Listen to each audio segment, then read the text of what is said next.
नमस्कार, knocking-news.com में आपका स्वागत है। मैं हूं गिरिजेश वशिष्ठ। आज मैं आपको ये पूरी भारत की तमाम सारी चकल्लस से अलग, चुनावी माहौल से अलग एक ऐसी परिस्थिति के बारे में बताने वाला हूं जो इस भारत को, हमारे देश को बेहद खतरनाक, वल्नरेबल बना देती है। आज मैं बात करूंगा उस समस्या की और उस हमले की जिसका मुकाबला पूरा अमेरिका, पूरा यूरोप और ख़ास तौर पर वो देश कर रहे हैं जो अमेरिका, ब्रिटेन, फ्रांस, इस पूरी की पूरी जुंडली के जो देश हैं, न्यूजीलैंड वगैरह। आज इस पे बात करेंगे और समझने की कोशिश करेंगे कि वो कौन सा बड़ा हमला है जिसको लेकर संसद से लेकर सड़क तक इन देशों के गूंज रहे हैं और जिसका तोड़ इनके पास नहीं है। कहीं मत जाइए, चैनल को सब्सक्राइब कर लीजिए। मैं अभी हाजिर होता हूं।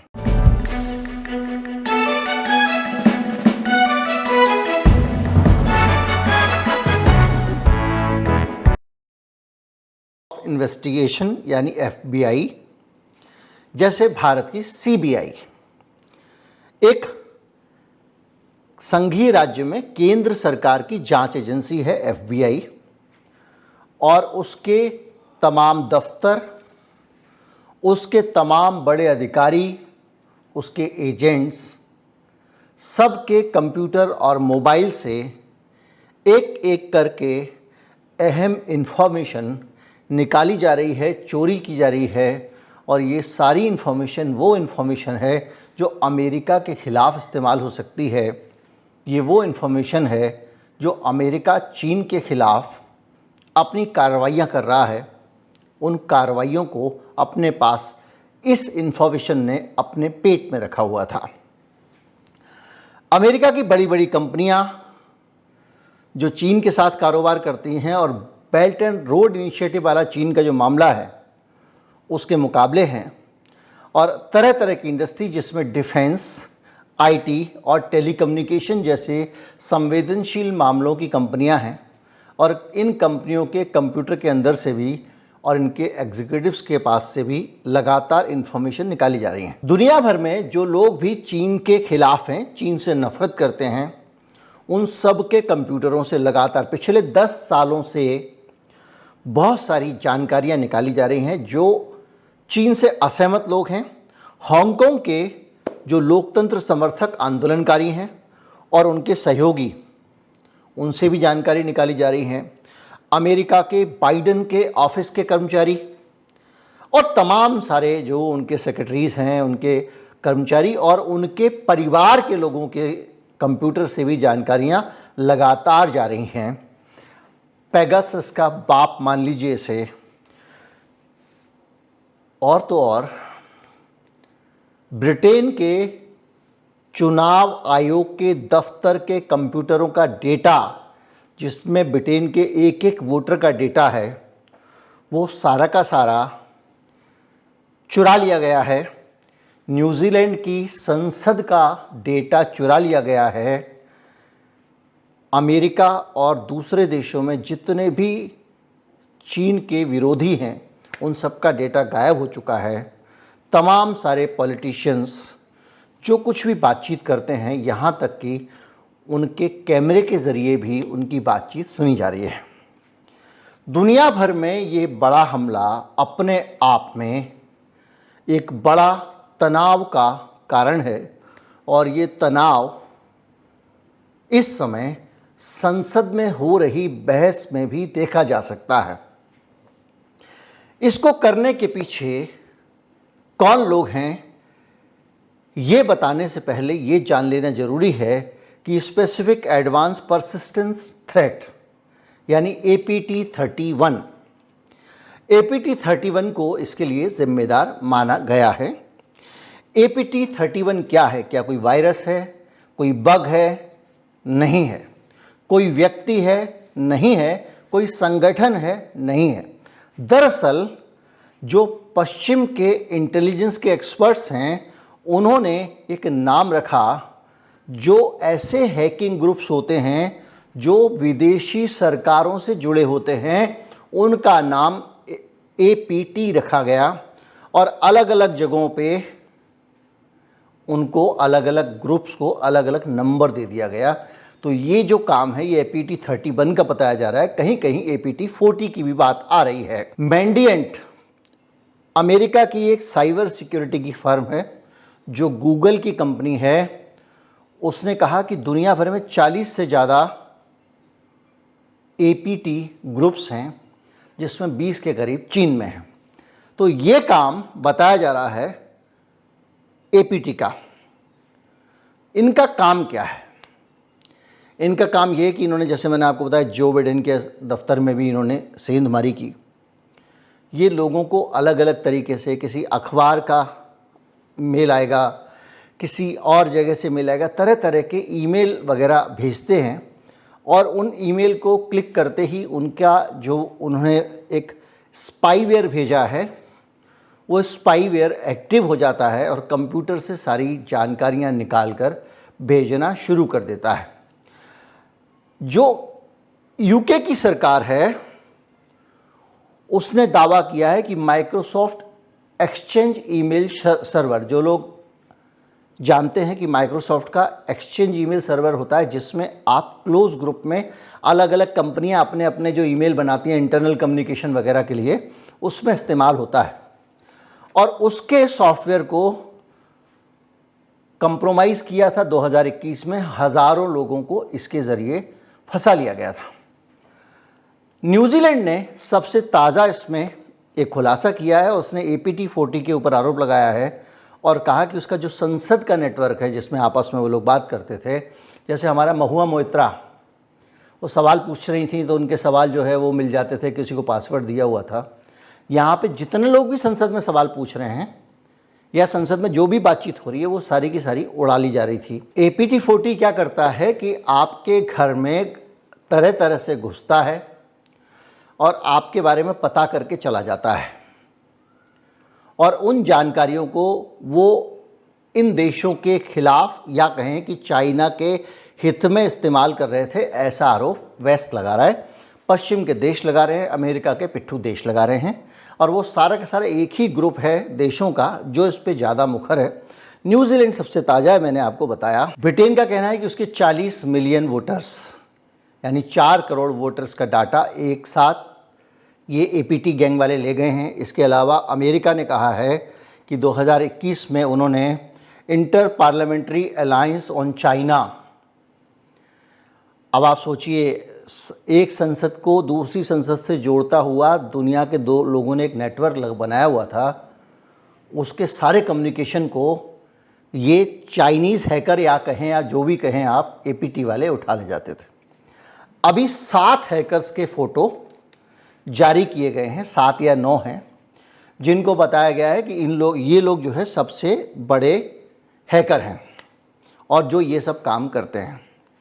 10,000 ईमेल, डिप्टी अटॉर्नी जनरल है, उन्होंने कहा कि 10,000 ईमेल हमारे यहाँ पे भेजी गई हैं तरह तरह से लोगों के डाटा को निकालने के लिए। अब चीन का पक्ष जान लेते हैं। चीन का कहना ये है कि ये जो कुछ भी हो रहा है ये विशुद्ध बकवास है, इतने सारे आरोप झूठे हैं और हमारे को कोई रुचि नहीं है, बल्कि इन देशों के अंदर ये लोग ही अपने एक दूसरे के खिलाफ जासूसी कर रहे हैं। इनके वोटर्स का डाटा, चुनाव आयोग का डाटा चुरा के चीन को क्या मिलेगा? चुनाव आयोग का डाटा, वोटर का डाटा तो इन्हीं के नेताओं को चाहिए जो आपस में एक दूसरे के साथ में धोखाधड़ी करना चाह रहे हैं।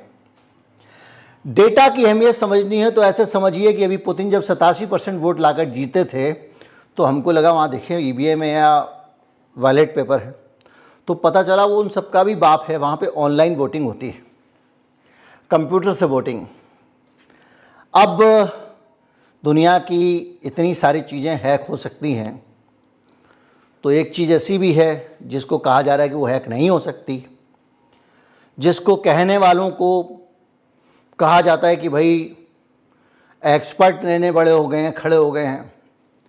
तो ये बात इस समय याद आ रही है। लेकिन डाटा की वैल्यू, डाटा का मतलब जब आप समझेंगे और भारत के मामले में ये खतरा कितना बड़ा है इसको आप समझेंगे तो चीज़ें ज़्यादा आसान होंगी।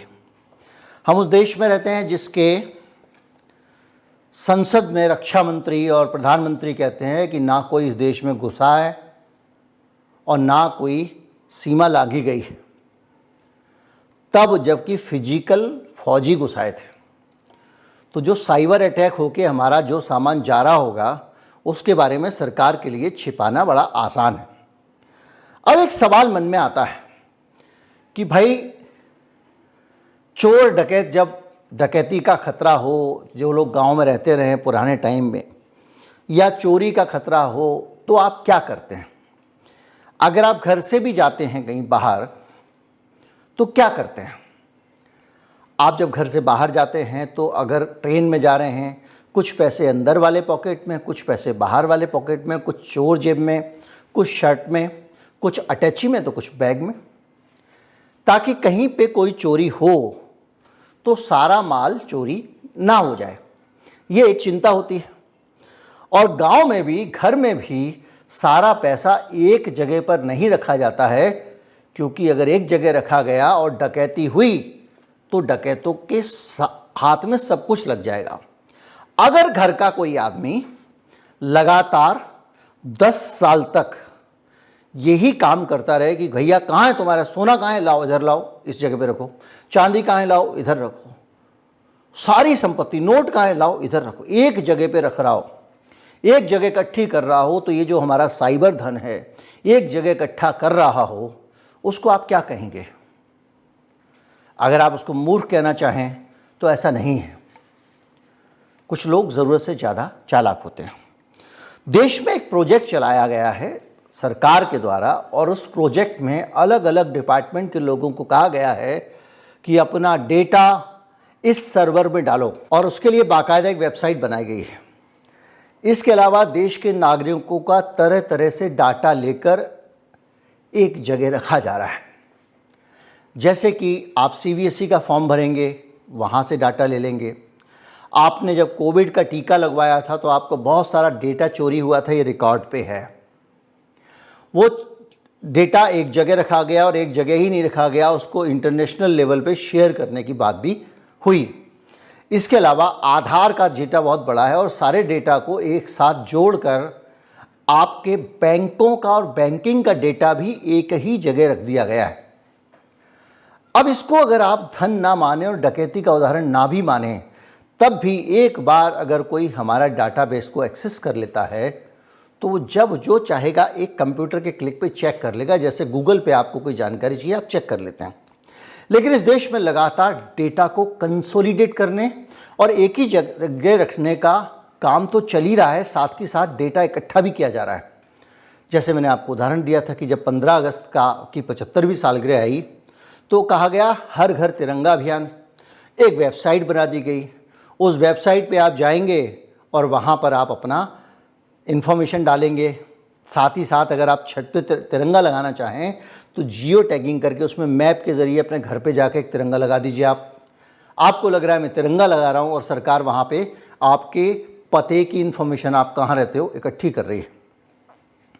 तो ये अपने आप में सोच से परे है कि ऐसी गलती इस देश में क्यों की जा रही है, वो भी तब जब ये पूरी दुनिया कांप रही है और इनको डर लग रहा है कि चाइनीज़ हैकर इनके घरों में सेंध मार रहे हैं, उनका सामान लेकर जा रहे हैं। पर्सनल डेटा कितना कीमती है, इसको अगर समझना है तो आप इससे अंदाज़ा लगाइए कि एक एनालिसिस आया था अभी पिछले दिनों। नॉर्ड वीपीएन एक कंपनी है जो वीपीएन सर्विसेज प्रोवाइड करती है, वर्चुअल प्राइवेट नेटवर्क।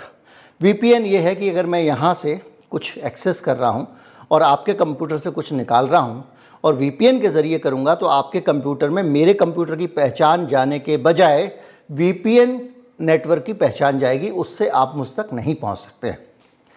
वो एक सिक्योरिटी फीचर है। उसका कहना है कि भारत के 600 मिलियन यानी 60 करोड़ लोगों का डाटा बाज़ार में बिक रहा है, और जो एवरेज प्राइस उस डाटा की है 490 रुपये प्रति यूज़र है।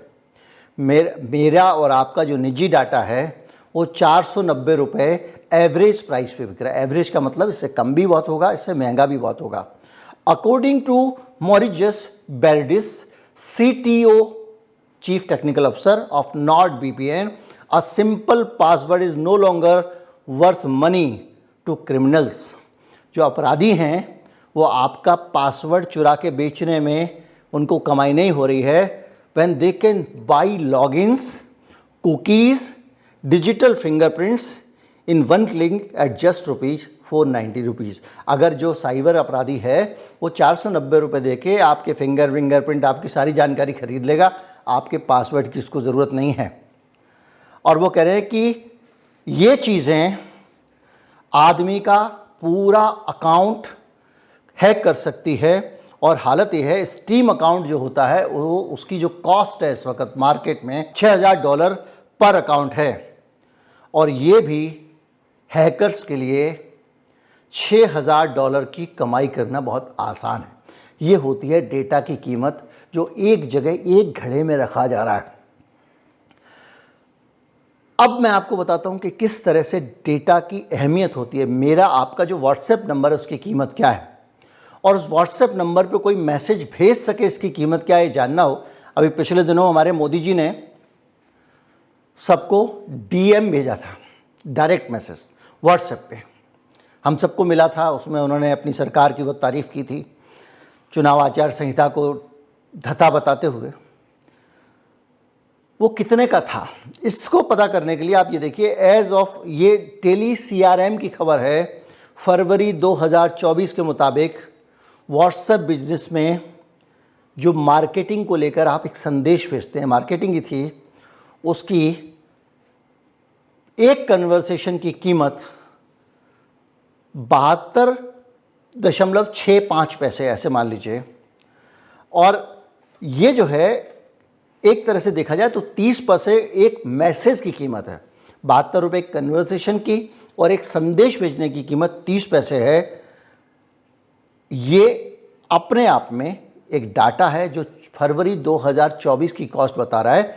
तो मोदी जी ने जो हमको संदेश भेजे थे, तो अंदाज़ा लगा लीजिए एक संदेश 30 पैसे का था, और भारत से पाकिस्तान सब जगह भेजे गए थे सरकारी खर्चे पे। व्हाट्सएप का फूफा नहीं लगती है भारत सरकार जो फ्री में मैसेज जाने देगी। तो सरकारी खर्चे पे अगर हमारी 150 करोड़ की आबादी में 100 करोड़ लोगों के पास भी वो संदेश गए,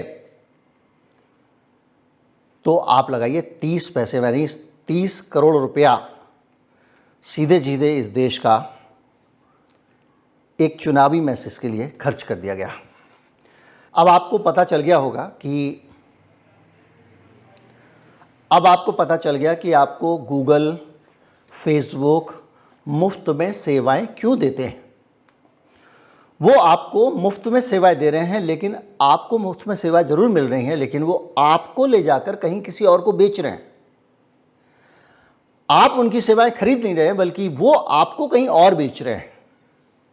और हालत यह है कि क्विक हील के जो CEO हैं विशाल साल्वी, क्विक हील टेक्नोलॉजी के, वो ये बताते हैं कि बड़ा AI आने के बाद में बड़ी संख्या में बड़ा डेटा हर कंपनी इकट्ठा कर रही है। सब लोग अपने पास अपने यूज़र का डेटा रखे जा रहे हैं। कहीं एक्सटेंशन इंस्टॉल करोगे, कहेगा ईमेल डालो, नाम डालो, फला डालो, और वो इस आस में इसको रखे हुए हैं कि आज नहीं तो कल इस डाटा से हम मोटा माल कमाएंगे, और वो लोग मोटा माल कमाने में लगे हुए हैं। अब आप समझे होंगे कि किस तरह से हमारे डेटा की कीमत है, और ये इंडिविजुअल के डेटा की कीमत है। जब देश के डेटा की बात आती है तो ये कई गुना, कई हज़ार गुना इसकी कीमत हो जाती है। फर्ज कीजिए भारत के चुनाव का डेटा, चुनाव आयोग का सर्वर अगर कोई चुरा लेता है तो क्या होगा। भारत में कई साइबर हमले हो चुके हैं, ये नई चीज़ नहीं है। भारत में कई 800 से ज़्यादा बड़े डेटा ब्रीच के इंसिडेंट हुए हैं। एम्स का पूरा सर्वे रैनसमवेयर ने चुरा लिया और कहा कि पैसे दोगे तो आपका डाटा रिलीज करेंगे। अभी तक सरकार ने ये जानकारी नहीं दी है कि एम्स का डाटा छुड़ा लिया गया है। एम्स का डाटा इस देश के नागरिकों के स्वास्थ्य से जुड़ा हुआ डाटा है।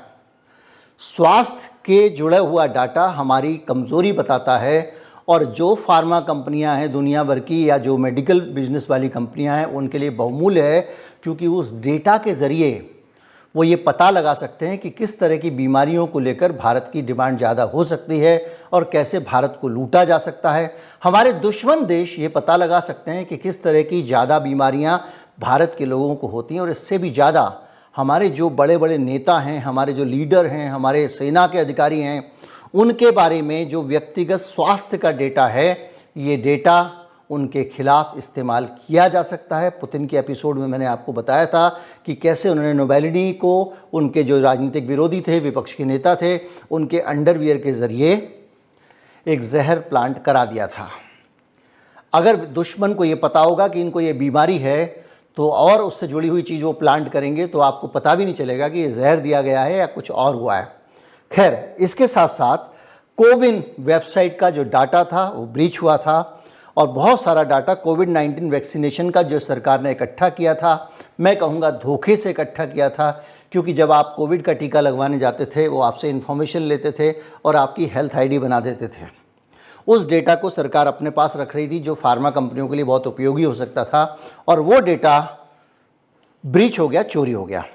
अब मैं इसमें एक शक ये भी जाहिर कर सकता हूँ कि वो डेटा हो सकता है इसीलिए इकट्ठा किया गया हो, उन लोगों के लिए इकट्ठा किया गया हो जिन्होंने कथित रूप से इसको चुरा लिया। क्योंकि इस दुनिया में कुछ भी हो सकता है षड्यंत्र के नाम पर। भारत में लगातार जो साइबर को लेकर वल्नरेबिलिटीज़ हैं वो बढ़ रही हैं, और जैसे जैसे सरकार सारा का सारा डेटा ऑनलाइन डालने की ज़िद पे अड़ गई है, सब कुछ ऑनलाइन कर रही है, वैसे वैसे साइबर एक्सपर्ट दुनिया भर के इस बात को लेकर चिंतित हैं कि इस डेटा की चोरी की भी गुंजाइश बढ़ती जा रही है।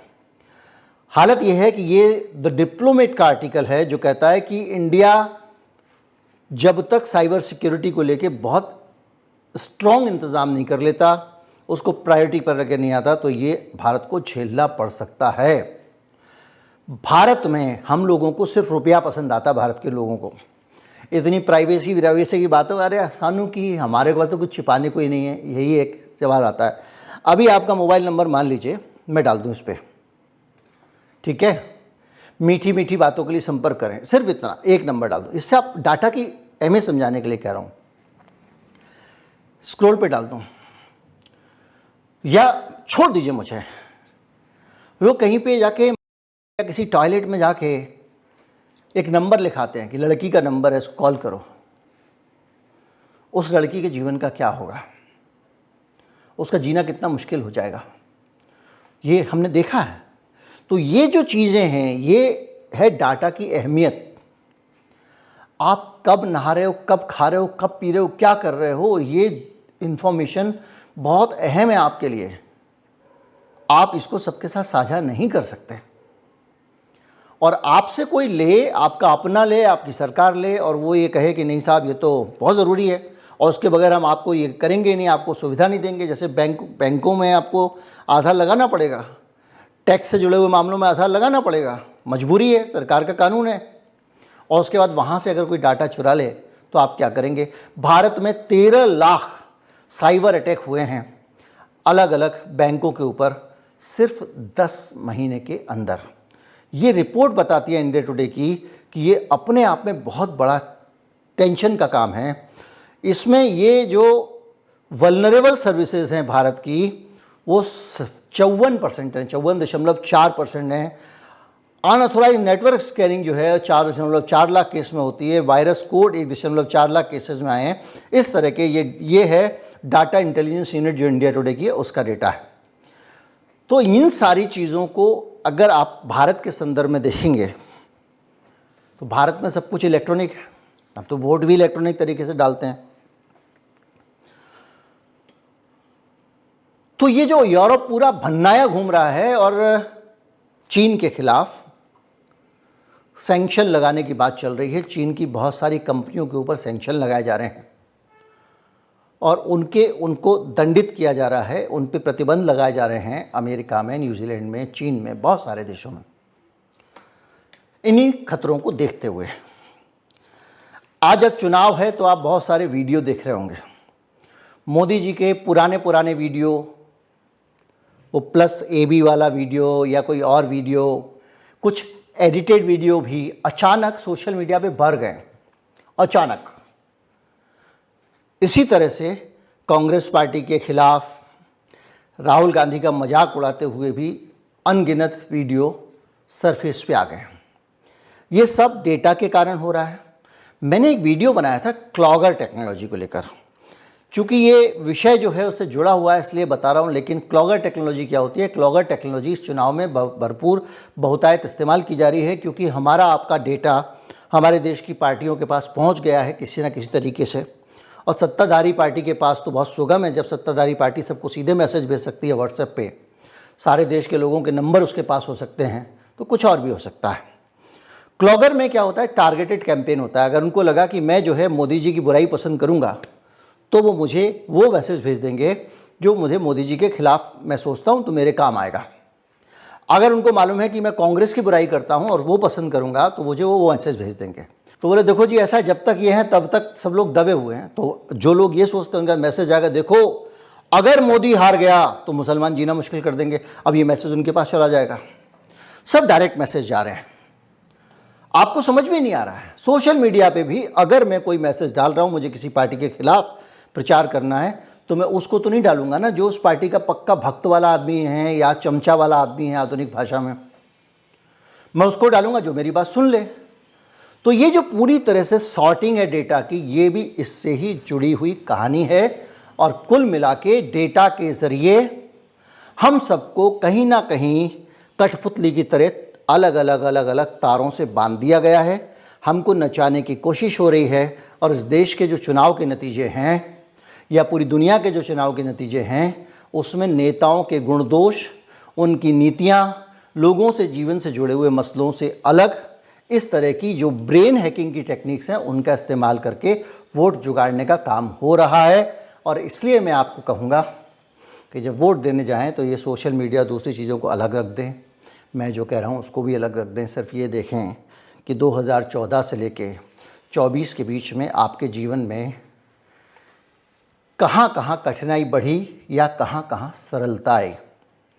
आपका खाना पीना रहना पहले के मुकाबले मुश्किल हुआ है या आसान हुआ है? आपका यात्रा करना मुश्किल हुआ या आसान हुआ? यानी जो सीधे सीधे धरातल पे चीज़ें आपके सामने हैं उस पे जाएं, दिखावों पे मत जाओ, अपनी अकल लड़ाओ। नमस्कार, जय हिंद।